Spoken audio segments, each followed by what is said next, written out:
Welcome to Bookmas, baby! Future KeeKee here. I was going through the footage of this video and I must have not hit record, so I don't have an intro, so I'm filming it now. I have read 68 books so far this year, and I saw a lot of my favorite booktubers do this tag, and I thought it would be fun if I did a version myself based off the books that I read. And I will leave the questions down below in the description so you can do your own book tag as well. But let's keep it short and sweet and get right into the video. First question is the most disappointing book of the year. For me, the most disappointing book was King of Sloth by Anna Wong. This is in the Kings of Sin series, and it's book number 4, and it follows Xavier Castillo and Sloane Kensington.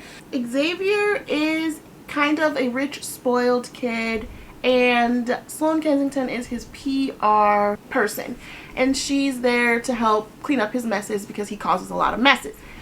I thought I was going to love this because the sneak peeks that you got of them in the previous books, I just thought this enemies to lover is going to eat, and I think I'm still starved because I didn't eat. It could have been so much more, and it was already a long book, but I just felt like I didn't connect with them. I didn't care. And it was hard for me because I felt like he was too much of a jerk for it to be redeemable for him to automatically just be this soft, loving guy. So it was hard for me to believe that. And then Sloane, I don't know. I just thought they would be different, and they weren't. So that's why this was the most disappointing book. Next question is, what was an underdog book? And for me, that was Hating the Boss by Kristen Granada. I hope I'm saying that right. I read this earlier in the year and I loved it. I devoured this book. I thought it was so funny and so fun. So it follows two characters where they have a really passionate, steamy night, and then she starts her new job, and turns out the guy that she had this one night stand with is going to be her new boss. He thinks she stole something the night that they were together.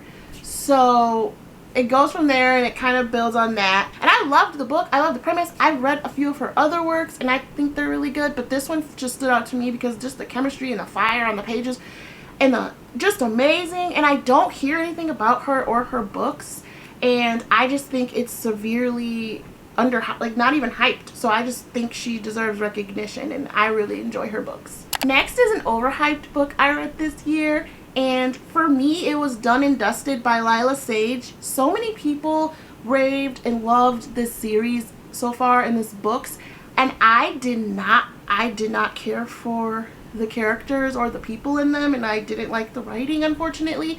I don't even know if I'll keep going in the series because I just was so not into the people in the books.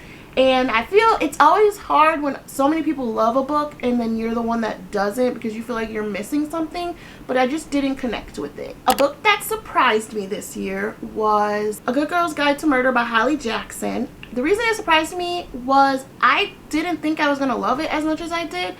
I kind of read it because it's been on my TBR so long, and I've probably had it since the beginning of starting to collect books.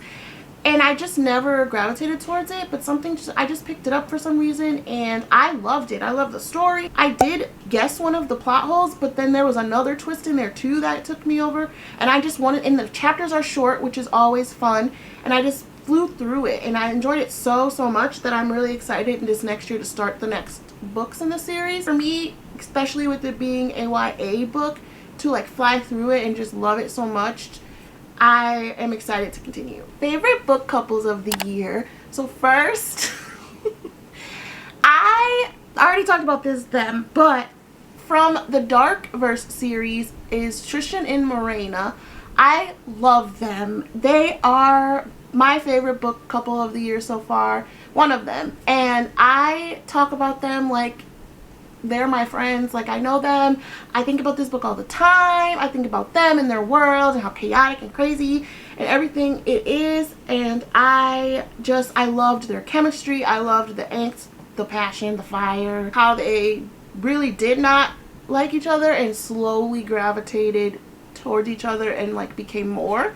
So that's the first book couple. My next favorite book couple was Isaiah Rhodes and Kennedy, and I loved them, and they are in the Windy City series by Liz Tomforty, and I loved this couple. That's the 4th book, and they're my favorite couple, I think, besides Ryan, Shay, and Indy. I think they were hilarious. I loved their banter. I loved the way that he joked around with her. He made her less serious.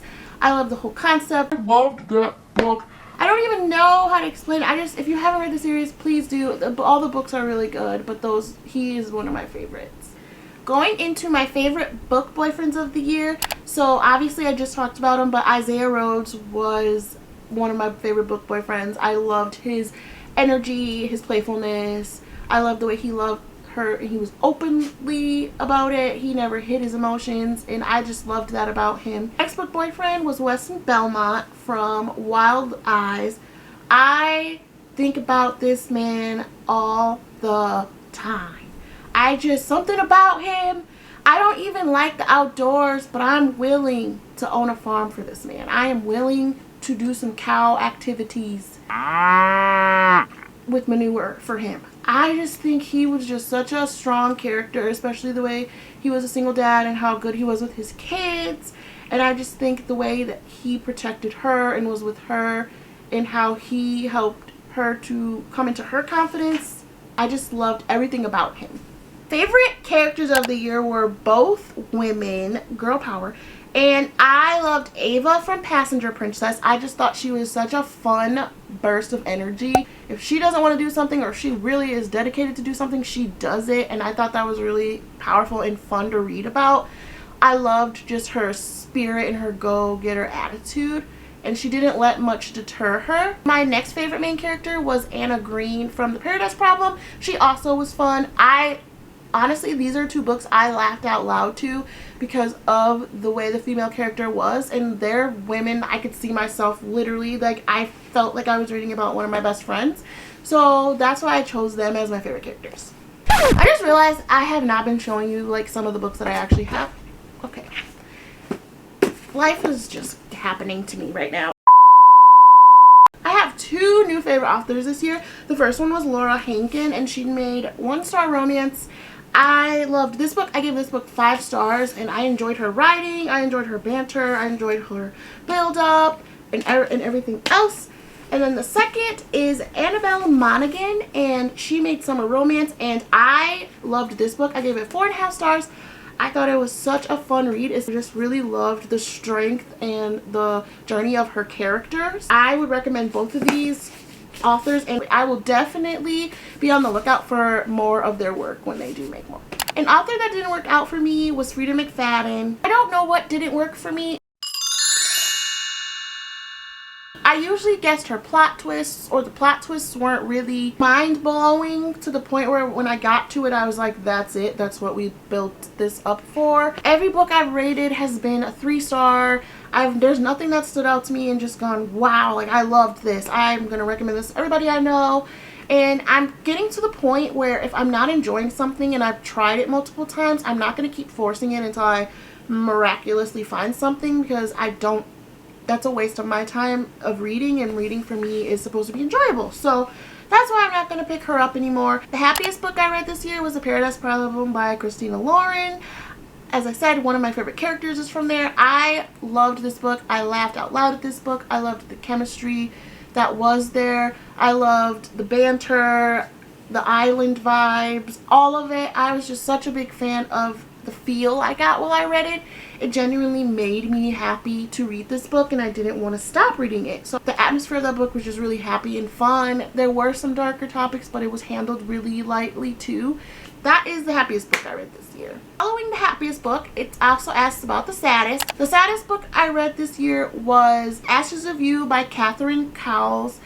I will start by saying I will read the trigger warnings because a lot of her books have a deeper topics in them, and a lot of her characters have gone through a lot and have gone through a lot of trauma. And there's always a peak of the trauma too, where things kind of escalate. But Ashes of You actually made me cry. There's just something about that character, that main woman, that I just broke my heart for her. And so that was the saddest book I read this year. It does have a happy ending, but it was really sad to get there. My favorite covers of the year So for this year, I read a lot on my Kindle, so it's really hard to remember what those covers were, but two that I remember my physical copy was Daydream by Hannah Grace. I loved this Taylor Swift vibey purple-esque book. I just thought this was such a beautiful cover when I saw it. And then next was Love Unwritten by Lauren Asher. I think she has some of the best covers whenever she comes out with books, and I just think I love the touches of once you read the story, how all of this falls into place. I love the little touches to detail that she adds in her covers. A book that I haven't stopped thinking about. You know where this is going. Any of the books by Runix in the Darkverse series. Oh, come on! I'm sorry. I can't stop talking about it. Just love this series. My favorite book was The Finisher. I loved that book the most. I'm telling you guys, I don't know what it was that glued me to them, but I think about it all the time. A book that I think about all the time was Wild Eyes by Elsie Silver. I think about him all the time, and that relationship and their world, that entire world I think about all the time. I just love her writing because it feels so wholesome and like homey, and you root for these people like they're your best friends that you can call on the phone and they don't even exist. An unpopular book I love. Okay, love is a strong word, but I really, really liked it. God of Malice. Like I said, say what you want. Read the trigger warnings. Read them and then read them again and then maybe a third time just to be certain that you can handle what's in there. And then a fourth time just for fun. It is dark. It's dark. But I enjoyed it. I enjoyed the craziness of the world, the characters coming together, the gang aspects, everything. I just loved how it all flowed. And it was very over the top, and obviously you have to suspend belief. But it was like I was watching a crazy drama movie, and that I enjoyed most of it. And I gave that book 4 stars. So I really did enjoy it. And again, please check your trigger warning. Book you thought you'd love but didn't. And for me, it was Daydream by Hannah Grace. Beautiful cover. Beautiful man. It fell flat for me. I love Henry. And I don't think you understand the way Henry has me in a chokehold. But I did not love this book. And I wanted to so bad. I gave it 4 stars. So I didn't hate it, but I didn't love it. And for me, it was just, I have ADHD. So I loved the representation, and it wasn't that.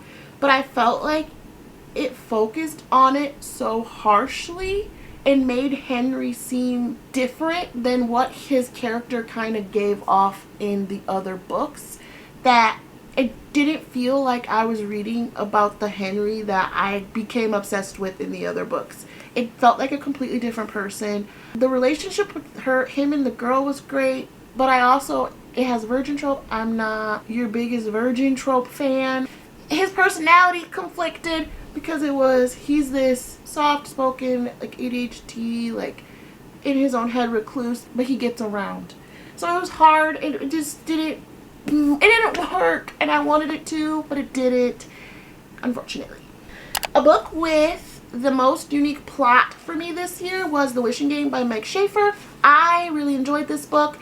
I loved the aspect of mystery and island and games and solving these riddles to win a prize.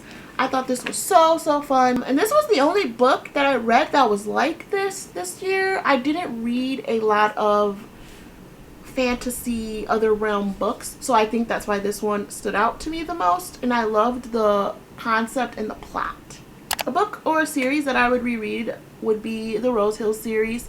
I again loved everything about them, and also the ACOTAR series. I did finish ACOTAR at the beginning of this year. Not ACOTAR, but I finished A Court of Silver Flames this year, and I would reread that series. I genuinely enjoyed that series. Another series that I would probably read again would be the Natural series. I loved that series. I didn't read it this year, but I just threw it in there because Rebel with a Cause, you know? Just making up my own rules. Book or series I wish I got to this year. I have a few. Series that I wish I would have gotten to this year is the Addicted series by Krista and Becca Ritchie. I have been talking about this series all year, and I just wish I could have started it or found a time that I was motivated to start this series. I've said this before, but I just feel like once I start this series, it's going to be my whole personality trait, and I'm going to need to finish it, and I'm going to miss out on other books, so I've kind of just been pushing it back, but it's still there in the back of my mind, and I do want to start it next year. The next series that I want to start is Zodiac Academy by Carolyn Peckham and Suzanne Valenti. Who lets me read? I don't know. But I want to start this series. I've heard such good things about this series. People love this series, and it's very hyped, and I want to know if it's worth it. This is something I think will be pretty high up on my TBR next year. I know I'm not going to get to it this year. Lastly, I just want to read anything by Kristen Hanna. I have The Nightingale here, and I want to get more of her backlog. I hear she just writes such beautiful work, and I really am trying to get into more of this style of reading as well, instead of just what I read. I want to branch out this year. It's one of my goals, so I hope I get to pick up more of her books. The last question is books or series that I want to get to / finish this year, and the first book is Butcher and Blackbird by Brynne Weaver. I've started this book. I'm in love with this book. I've stopped reading it because I am in my Christmas reading era right now, so I'm trying to read some holiday books for a video, but I do want to finish this by the end of the year. Next is Lights Out by Navissa Allen, and I've started this book too and put a flag on the play. I am enjoying this one as well. I can see this one being a really strong 4.5, 5 stars and it's such a good book. The characters are so funny, and I can't wait to finish that book. Next is A Funny Story by Emily Henry. I love Emily Henry's work, and I've read a lot of her other books. I just have not gotten to this one this year. I've heard good things about this book. One of my favorite books of all times is Book Lovers, so I really want to read and see what this one is about, so I'm hoping I can get to this one as well. Lastly, the series I want to get to is by Emily McIntyre, and it's a Never After series. I have not read any of these, but I have so many of them. I just haven't gravitated towards them yet, but I really, really want to try to read one this year. And I possibly want to start with this one or Hooked. I have Hooked as well, and that one really calls out to me. So that was the end of the year book tag. I'll leave the questions in the description. So if you want to do your own, you can just copy and paste them and kind of make up your own. Quit growling at me. If you guys enjoyed this video, I will see you tomorrow in day 2 of Bookmas. Bye!